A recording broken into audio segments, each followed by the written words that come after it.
Hello students, let's read the question. Your question says, which of the following process is used for creating genetic variation by changing the base sequence within genes resulting in the creation of a new character or trait not found in the parental type. ठीक है, आपको नीचे 4 option दिए हैं, उसमें से आपको ऐसा प्रोसेस बताना है जो क्रिएट करता है genetic variation by changing the base sequence and वो जो कैरेक्टर होता है वो पेरेंट्स से मैच नहीं होता है. Your first option is A selection, B hybridization, C mutation and D breeding. ठीक है, तो एक एक करके सबकी बात करेंगे. सबसे पहले हम डिस्कस करेंगे की कंसेप्ट. की कंसेप्ट क्या है? Genetic variation. वेरिएशन मीन्स क्या होता है? Change. That is genetic material, that is DNA. ठीक है, आपको अब ये बताना है ये चेंजेस होते किस वजह से है. ठीक है, ऐसा कौन सा प्रोसेस है जिसकी वजह से जेनेटिक चेंज हो सकता है, डीएनए में चेंज हो सकता है, वो भी डीएनए के किस में चेंज हो सकता है? बेस सीक्वेंस में चेंज हो सकता है. आपको पता है आपके डीएनए में 4 टाइप के बेस सीक्वेंसेस होते हैं, A, T, G, C, and in RNA there will be uracil also. Got it? So अब आपको बताना है कि इस बेस सीक्वेंस में किस प्रोसेस के थ्रू चेंज हो सकता है. ठीक है, एक एक करके हम सारे ऑप्शंस देखते हैं. सबसे पहले हम बात करेंगे सिलेक्शन की. सिलेक्शन क्या होता है? Selection is to choose the superior variety of plant or animal to get the desired trait in offspring.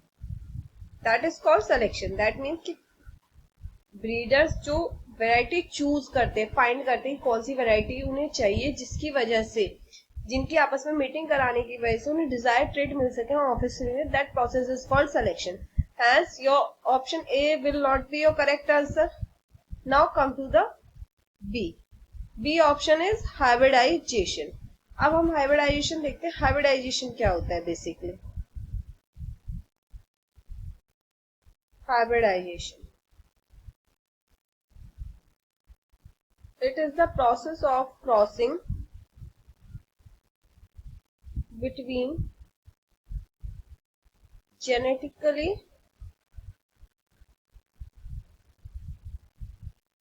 different species of animals or plants. That is called hybridization. तो हाइब्रिडाइजेशन भी आपका correct option नहीं होगा. Now come to the third, that is mutation. अब discuss करते हैं mutation क्या होता है.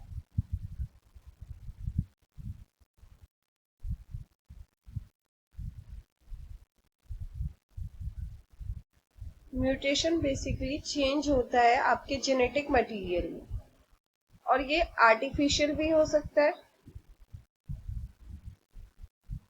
और नेचुरल भी होता है. नेचुरल कैसे हो सकता है? आर्टिफिशियल कैसे हो सकता है? थ्रू रेडिएशन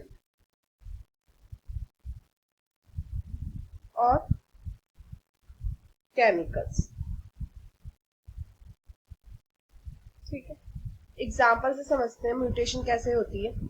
मान लो आपके पास ये एक डीएनए है जिसका सीक्वेंस है A T C G, A T C G, A T C ji.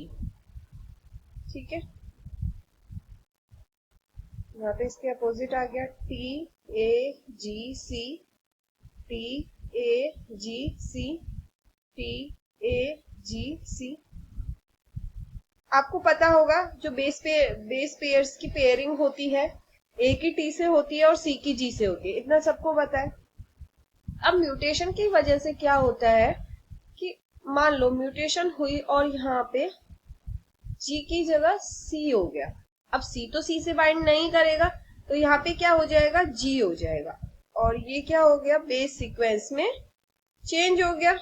Base sequence जो है आपके डीएनए का वो चेंज हो गया। So that is called mutation.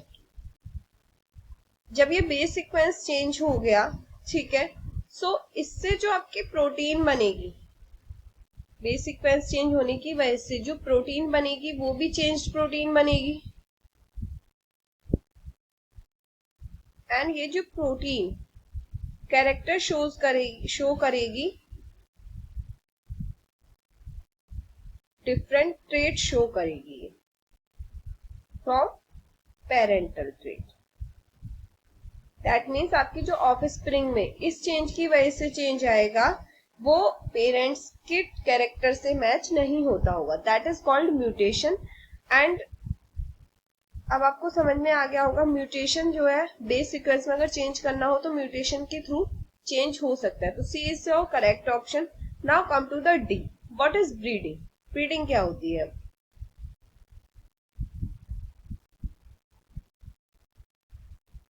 Breeding basically is a sexual reproduction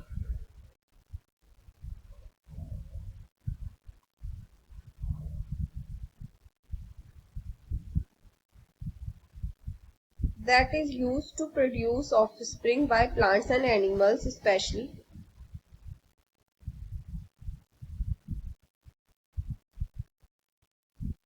And it occurs only between male and